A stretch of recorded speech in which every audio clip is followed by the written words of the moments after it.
بات یہ عرض کر رہا تھا کہ جب اللہ نے نکاح کی خوبصورت ایک نظام کو قائم کیا، حتی الامکان میاں بیوی کو یہ بات باور کروائی کہ تم اس رشتے کو نبھاؤ مرنے تک، اسی گھر سے تمہاری لاشیں نکلیں گی۔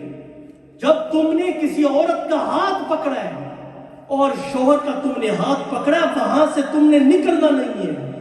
حتی الامکان کوشش کرو کہ اس خوبصورت نعمت کو آخر تک نبھاؤ۔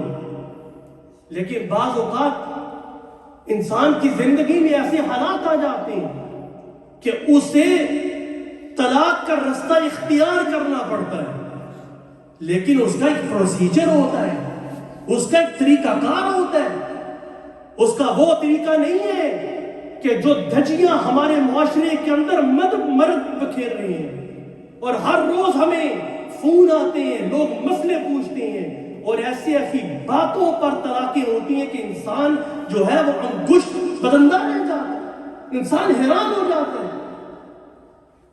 یہ کوئی بات ہے کہ میں طلاق اس لیے لے رہی ہوں کہ میرا حمل بن جائے؟ میں طلاق اس لیے لے رہی ہوں، کل تم کہو گے کہ اس کا پیٹ نکلا ہوا ہے، کل تم کہو گے اس کو کینسر ہو گیا ہے، کل تم کہو گے کہ یہ موٹا ہو گیا، میں اس کے ساتھ نہیں رہنا چاہتی۔ یہ اسلام ہے بھائی، یہ قرآنی احکام ہے، یہ شریعت کی احکام ہے۔ سعودیہ کے اندر ایک عورت نے خلا کے لیے درخواست دائر کی، اور وجہ کیا تھی؟ جادی نے پوچھا وجہ، اس نے کہا وجہ یہی ہے کہ میرا حمل گنجا، میں اس لیے نکاح نہیں کرنا چاہتی، یعنی میں اس کے ساتھ رہنا نہیں چاہتی، مجھے طلاق چاہیے۔ اس طرح کا کوئی دوسرے دن اٹھ کر، ان دنوں کے اندر اتنے حالات ہم نے دیکھے ہیں کہ چھوٹی چھوٹی باتوں پر لوگ طلاق دے رہے ہیں اور عورتیں طلاق لے رہی ہیں۔ مفتی عثمانی کے بیانات اور شرعی سوالات و جوابات کو لائک، شیئر اور سبسکرائب کرنا نہ بھولیے۔ السلام علیکم ورحمۃ اللہ وبرکاتہ۔ بہت سارے دوست احباب انہوں نے متنبہ کیا بارہا مرتبہ کہ ان کو ویڈیوز جو اپلوڈ کی جاتی ہیں ان کا نوٹیفیکیشن نہیں ملتا۔ اس کا طریقہ یہ کریں، اگر آپ نے مفتی عثمانی آفیشیل چینل کو سبسکرائب کیا ہے تو انسبسکرائب کریں۔ انسبسکرائب کرنے کے بعد دوبارہ سبسکرائب کے بٹن کو دبائیں، اور پھر جو بیل آئیکن ہوگا اس کو بھی کلک کیجئے۔ اس کے بعد بہت سارے ساتھیوں نے بتایا کہ ان کو نوٹیفیکیشن ملا ہے۔ امید ہے کہ اس طریقے سے نیکسٹ ٹائم جب بھی کوئی ویڈیو اپلوڈ کی جائے گی آپ کو اس کا نوٹیفیکیشن ملے گا۔ ان الحمد للہ والصلاة والسلام علی رسول اللہ، اما بعد فاعوذ باللہ من الشیطان الرجیم، بسم اللہ الرحمن الرحیم، ولا تستوی الحسنة ولا السیئة ادفع بالتي هي أحسن فإذا الذي بينك وبينه عداوة كأنه ولي حميم، صدق الله مولانا العظيم۔ اللهم صل على محمد وعلى آل محمد كما صليت على إبراهيم وعلى آل إبراهيم إنك حميد مجيد، اللهم بارك على محمد وعلى آل محمد كما باركت على إبراهيم وعلى آل إبراهيم إنك حميد مجيد۔ حضرات محترم، انسان کی زندگی میں بعض اوقات ایسے حالات پیدا ہو جاتے ہیں، ایسی صورتحال سے انسان کو دوچار ہو جانا پڑتا ہے جس میں اس کا اپنی ذات پر کنٹرول ختم ہو جاتا ہے، صبر و تحمل کا پیمانہ اس سے لبریز ہو جاتا ہے۔ جب صبر و تحمل کا پیمانہ اس سے لبریز ہوتا ہے تو پھر وہ ایسی حالت میں اسلام کے احکامات کو بھی پس پش ڈال دیتا ہے۔ اللہ اکبر۔ چونکہ یہ زندگی اتاؤ چڑھاؤ اور نشیب و فراز کا نام ہے۔ اگر کوئی یہ یوں کہے کہ میری زندگی سموتھلی چلتی رہے دریا کی روانی کی طرح، تو یہ بہت ہی مشکل ہے۔ انسان کی زندگی میں اتاؤ چڑھاؤ آتے ہیں، کبھی حالات آپ کے مطابق ہوں گے اور کبھی حالات آپ کے مخالف ہوں گے۔ کبھی کبھی آپ کو ہواؤں کی سمت کے مقابلے میں چلنا پڑے گا، کبھی کبھی زندگی میں ایسے حالات آئیں گے کہ آپ کو ہوا کی مخالف سمت چلنا پڑے گا۔ مطلب یہ ہے کہ زندگی کے حالات کا مقابلہ کرنا پڑے گا۔ عموماً ہمارا معاشرہ اس وقت عدم برداشت کا شکار ہے۔ جب ہم برداشت کا لفظ استعمال کرتے ہیں تو برداشت عربی میں اسے تحمل کہتے ہیں، اور اس کا مطلب ہے بوجھ اٹھانا۔ مطلب یہ ہے کہ انسان حالات اس کے موافق ہوں یا نہ ہوں، وہ حالات کا بوجھ اپنے کندھوں پر اٹھانے کے قابل ہو جائے۔ اور آج ہمارے معاشرے میں عدم برداشت اتنا زیادہ حد تک بڑھ چکا ہے، چھوٹا ہو کیا، بڑا کیا، بوڑھا کیا، نوجوان کیا، مرد کیا، عورت کیا، ہر آدمی اس مرض کا شکار ہو چکا ہے۔ میں معاشرے میں اپنا پوائنٹ آف ویو دینا پسند کرتا ہوں، اور یہ برداشت بھی کر سکتا ہوں کہ لوگ میری پوائنٹ آف ویو کو سنیں، لیکن جب کوئی اپنا پوائنٹ آف ویو بیان کرے گا تو میں اس چیز کو برداشت کرنے کے لیے تیار نہیں ہوں۔ یہی خرابی اور اتفاق اور اتحاد کی جڑوں کو کھوکھلا کرنے کی سب سے بڑی وجہ ہے۔ اگر ہم امام الانبیاء علیہ السلام کی زندگی کو دیکھیں، اللہ کے رسول صلی اللہ علیہ وسلم کے اندر انتہا کی برداشت تھی۔ اللہ کے نبی صلی اللہ علیہ وسلم وہ صحابہ جو آپ سے پیار کرتے تھے، محبت کرتے تھے، اور آپ کے نام پر اپنی جانوں کا نذرانہ پیش کرنا اپنی سعادت سمجھتے تھے، اگر کوئی ناگوار واقعہ پیش آ جاتا تو اللہ کے رسول صلی اللہ علیہ وسلم منع کرتے تھے صحابہ کو کہ صبر کرو، اس موقع پر غصہ نہ کرو، اور یہ غصہ شیطان کی طرف سے ہوتا ہے۔ اگر تو غصہ کسی شرعی چیز پر ہو تو پھر تو وہ اس کا سمجھا جا سکتا ہے، لیکن اگر اپنے مفادات کے لیے، دنیا کے لیے، اپنی اغراض کے لیے ہر بات پہ غصہ کرنا اور اپنی پوائنٹ آف ویو کو دوسروں پر تھوپنا، اگر یہ مقصود ہو اور پھر اس پر غصہ آ جائے تو یہ غصہ بھی شیطان کی طرف سے ہے۔ اللہ نے قرآن مجید کے اندر غصہ برداشت کرنے والوں کی تعریف فرمائی ہے، وَالْكَاظِمِينَ الْغَيْظَ وَالْعَافِينَ عَنِ النَّاسِ وَاللَّهُ يُحِبُّ الْمُحْسِنِينَ۔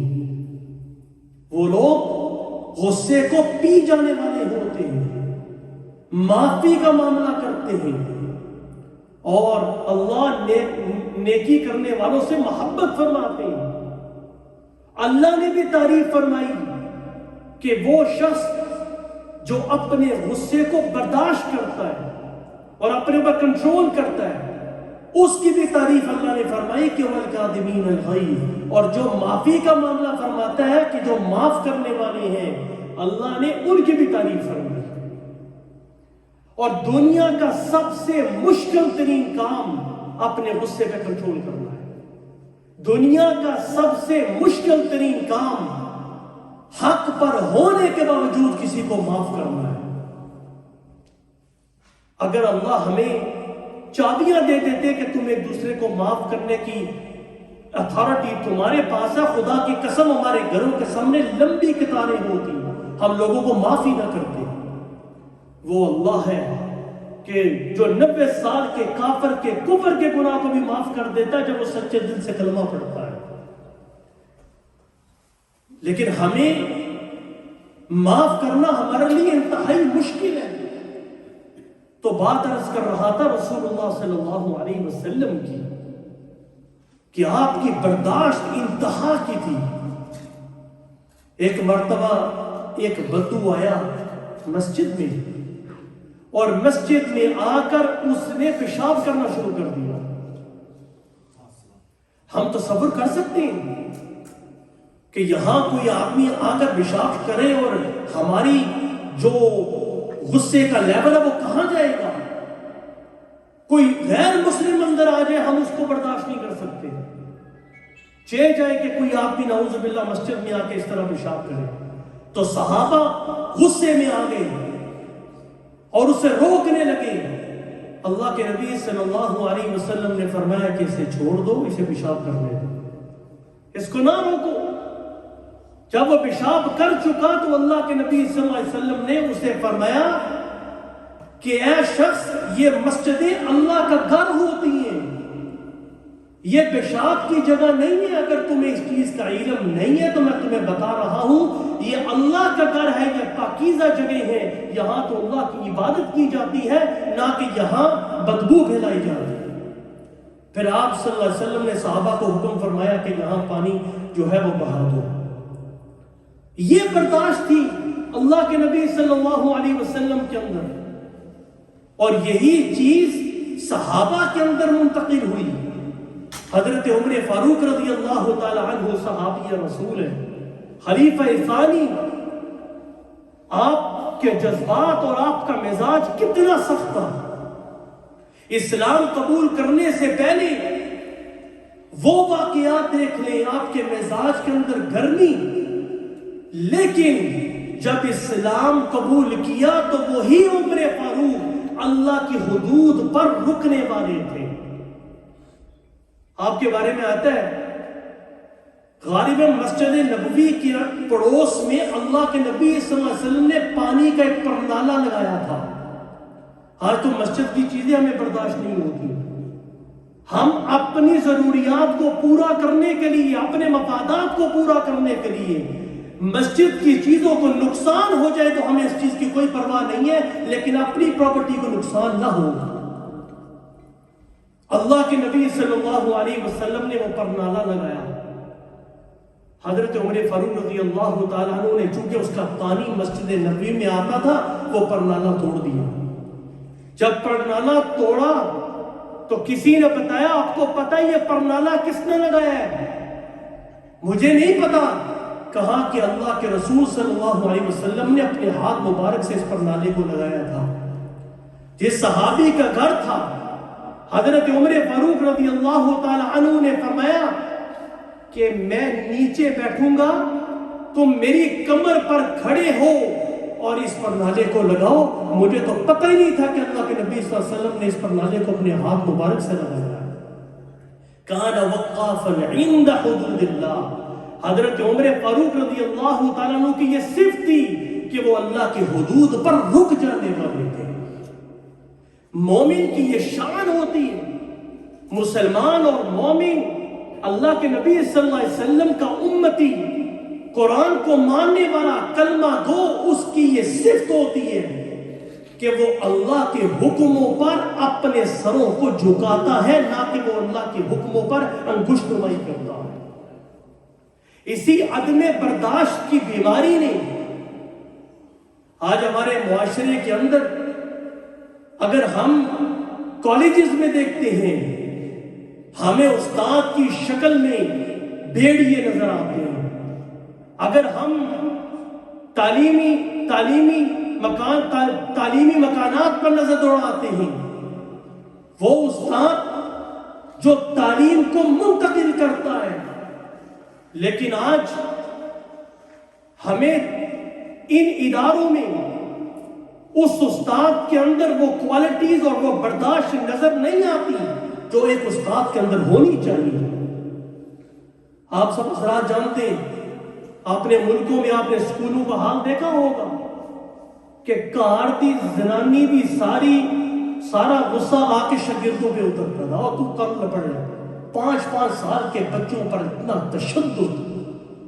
اللہ، اگر وہ بچہ مر گیا، اگر وہ بچہ بچپن میں مر گیا نابالغی کی حالت میں، اس کی اگر کوئی استاد یا تشدد کرنے والا اس بچے سے معافی مانگے گا تو اس کو اگر وہ معاف بھی کر دے بچپن کی حالت میں تو اس کی معافی معتبر نہیں ہے جب تک وہ بالغ نہیں ہوتا.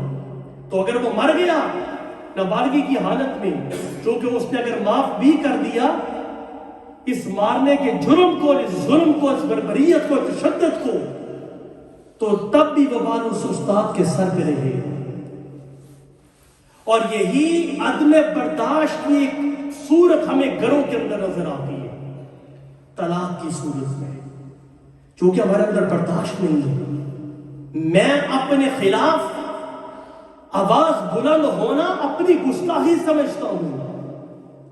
گھروں کے اندر حالات دیکھ لیں کہ میاں بیوی کے درمیان چھوٹی چھوٹی باتوں پر طلاق ہو رہی ہے. وہ نکاح جو مبارک ہے اور مبارک تھا، جو رشتہ ازدواج اسلام نے ہمیں عطا فرمایا، جنت کے اندر کوئی بھی ایسی عبادت نہیں ہے جو وہاں ہوگی سوائے نکاح کے. یہ خوبصورت رشتہ ازدواج جنت کے اندر بھی قائم کیا جائے گا، اور یہ خوبصورت رشتہ جس کے ذریعے انسان اپنی بشری تقاضوں کی تکمیل کرتا ہے، وہاں ہی معاشرے کے اندر توالد اور نسل و افزائش کا بھی ایک ذریعہ ہے. اللہ اکبر. جہاں مردوں کو اللہ نے یہ حکم دیا کہ وَعَاشِرُوهُنَّ بِالْمَعْرُوفِ فَإِن كَرِهْتُمُوهُنَّ فَعَسَىٰ أَن تَكْرَهُوا شَيْئًا وَيَجْعَلَ اللَّهُ فِيهِ خَيْرًا كَثِيرًا. عورتوں کے ساتھ اچھا معاملہ کرو. اگر تمہیں کوئی چیز ناپسند ہے، تم کسی چیز کو ناپسند کرتے ہو، کیا پتا کہ اللہ نے اس کے اندر تمہارے لیے فائدہ رکھا ہو. امام احمد بن حنبل رحمۃ اللہ تعالی علیہ بڑے امام ہیں، 4 اماموں میں سے. انہوں نے ایک نوجوان کو بھیجا اپنے شاگرد کو، گھر سے میری بیوی کے پاس سے کچھ چیز لے آؤ. وہ گھر گیا، گھر میں جا کے اس نے دیکھا تو حیران اور ششدر رہ گیا کہ امام صاحب کو اللہ نے اتنا حسن و جمال سے نوازا ہے اور بیوی تو بالکل ان کے برعکس ہے. باہر آ کے کہنے لگے استاد جی اللہ نے تو آپ کو اتنا حسن دیا ہے، اتنا علم دیا، آپ نے اس عورت سے نکاح کیا، یہ تو بالکل ہی بدصورت ہے. کہا خدا کی قسم اللہ نے آج مجھے جو مرتبہ اور مقام عطا فرمایا ہے اسی عورت کی وجہ سے عطا فرمایا ہے. جس چیز کو تم ناپسند کرتے ہو ممکن ہے کہ اللہ نے اس کے اندر تمہارے لیے فائدہ رکھا ہو. اور عورت کو بھی کہا کہ تم اپنے شوہر کی اطاعت کرو. جب یہ خوبصورت رشتہ نکاح اسلام نے جوڑ دیا، قائم کر دیا، اب عورت کو بھی یہ حکم دے دیا کہ اے عورت تم اپنے شوہر کی اطاعت کرو، اور اطاعت ہر اس کام کے اندر کرنی ہے کہ جس میں اللہ اور اس کے رسول کے حکموں کی نافرمانی نہ ہوتی ہو. اور ہماری خواتین یہاں بھی غلط ہوتی ہیں، ایسے ایسے کاموں کے اندر اپنے خامدوں کے بازو بنتی ہیں جس میں اللہ اس کے رسول کے حکموں کی نافرمانی ہوتی ہے. لا طاعت المخلوق لمعصیت الخالق. خالق کی نافرمانی میں مخلوق کی مدد نہیں ہو سکتی، ان کی اتباع نہیں کی جا سکتی. اگر خامد ایسی چیز کا حکم دے رہا ہے کہ جو اللہ اس کے رسول کے حکموں کے خلاف ہے، عورت کے لیے جائز نہیں ہے کہ وہ اپنے شوہر کی اتباع کرے. کہ جب یہ بات یہ عرض کر رہا تھا کہ جب اللہ نے نکاح کی خوبصورت ایک نظام کو قائم کیا، حتی الامکان میاں بیوی کو یہ بات باور کروائی کہ تم اس رشتے کو نبھاؤ مرنے تک. اسی گھر سے تمہاری لاشیں نکلیں.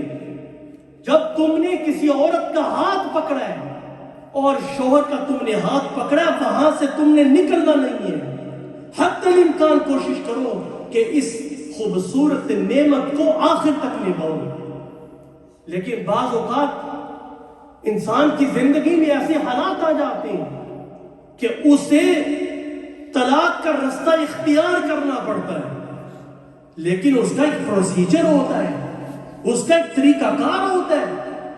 اس کا وہ طریقہ نہیں ہے کہ جو دھجیاں ہمارے معاشرے کے اندر مرد بکھیر رہے ہیں، اور ہر روز ہمیں فون آتے ہیں، لوگ مسئلے پوچھتے ہیں، اور ایسی باتوں پر طلاقیں ہوتی ہیں کہ انسان جو ہے وہ انگشت بدندہ رہ جاتا ہے، انسان حیران ہو جاتا ہے۔ یہ کوئی بات ہے کہ میں طلاق اس لیے لے رہی ہوں کہ میرا حامل بن جائے؟ میں طلاق اس لیے لے رہی ہوں، کل تم کہو گے کہ اس کا پیٹ نکلا ہوا ہے، کل تم کہو گے اس کو کینسر ہو گیا ہے، کل تم کہو گے کہ یہ موٹا ہو گیا، میں اس کے ساتھ نہیں رہنا چاہتی۔ یہ اسلام ہے بھائی، یہ قرآنی احکام ہے، یہ شریعت کی احکام ہے۔ سعودیہ کے اندر ایک عورت نے خلا کے لیے درخواست دائر کی، اور وجہ کیا تھی؟ جاجی نے پوچھا وجہ، اس نے کہا وجہ یہی ہے کہ میرا حمل گنجا، میں اس لیے نکاح نہیں کرنا چاہتی، یعنی میں اس کے ساتھ رہنا نہیں چاہتی، مجھے طلاق چاہیے۔ اس طرح کوئی دوسرے دن اٹھ کر، ان دنوں کے اندر اتنے حالات ہم نے دیکھے ہیں کہ چھوٹی چھوٹی باتوں پر لوگ طلاق دے رہے ہیں اور عورتیں طلاق لے رہی ہیں۔ بھائی ایک پروسیجر ہوتا ہے، اور وہ پروسیجر کیا ہے؟ اگر میاں بیوی کے درمیان چپکلش ہو جائے، واللاتی تخافون نشوزہن فعظوہن واہجروہن فی المضاجع واضربوہن فإن طعنکم فلا تبغوا علیہن سبیلا۔ اللہ فرماتے ہیں کہ جب دونوں کے درمیان چپکلش ہو جائے تو اس کا طریقہ کیا ہے کہ وہ اپنی بیوی کو سمجھائے زبانی۔ اگر زبانی سمجھانے سے وہ باز نہیں آتی تو بستر ارادہ کرے، اگر بستر ارادہ کرنے کے باوجود وہ باز نہیں آتی اسے سرزنش کرے۔ یہ تین طریقے اللہ نے قرآن مجید کے اندر بیان فرمائے ہیں، اور عورت کو بھی یہ بات باور کروا دی، وَإِنِ امْرَأَةٌ خَافَتْ مِنْ بَعْلِهَا نُشُوزًا أَوْ إِعْرَاضًا فَلَا جُنَاحَ عَلَيْهِمَا۔ اگر عورت کو اپنے شوہر کی طرف سے بے اعتنائی کا اور اس کی بے انصافی کا اگر ڈر ہو تو وہ دونوں آپس میں صلح کر لیں تو دونوں پر کوئی حرج نہیں ہے، کوئی گناہ نہیں ہے۔ جب تینوں طریقے اختیار کر لیے، سمجھا بھی دیا، بستر بھی ارادہ کر دیا، اسے سرزنش بھی کر دی، لیکن اس کے باوجود دونوں کی میل ملاپ نہیں ہو رہا، مزاج مل نہیں رہا، اب اسلام نے یہ تو نہیں کہا کہ جاؤ بھائی 3 طلاق دو، جاؤ بھائی اسٹریٹ ہوئے۔ ہمارے مرد اتنے جاہل ہیں، معاف کرنا میں لفظ سخت بول رہا ہوں، اتنے جاہل ہیں کہ سدھے موٹر وے تے جان کے لنک روڈ لیندے ہی نہیں، سدھے موٹر وے جان 62 تے چڑھیں گے، 3 طلاقیں دینے کے بعد پھر مفتی کا کان کھائیں گے۔ میں غصے میں تھا، میرا دماغ سیٹ نہیں تھا، یہ ساری باتیں وہ میں کہہ رہا ہوں جو میں نے اپنے کانوں سے سنی۔ میں تو میرا اس کا بڑا پارا اوپر چڑھا ہوا تھا، تو جب طلاقیں دی جاتی ہیں پارا اوپر ہی جاتا، تھلے کدے زردہ کھا کے کسے طلاق دیتی ہے۔ 3 طلاقیں اسٹریٹ ہوئے۔ اسلام کیا کہتا ہے کہ 3 طریقے اختیار کیے؟ نہیں بھائی طلاق ابھی نہیں۔ وَإِنْ خِفْتُمْ شِقَاقَ بَيْنِهِمَا فَابْعَثُوا حَكَمًا مِّنْ أَهْلِهِ وَحَكَمًا مِّنْ أَهْلِهَا۔ اگر دونوں میں ملاپ نہیں ہو رہا، لڑائی ختم نہیں ہو رہی، صلح نہیں ہو رہی، تو ایک حاکم ثالث عورت کی طرف سے، ایک مرد کی طرف سے دونوں بیٹھے جو خیر خواہ ہو اور دونوں کو سمجھائیں کہ بھائی باز آ جاؤ۔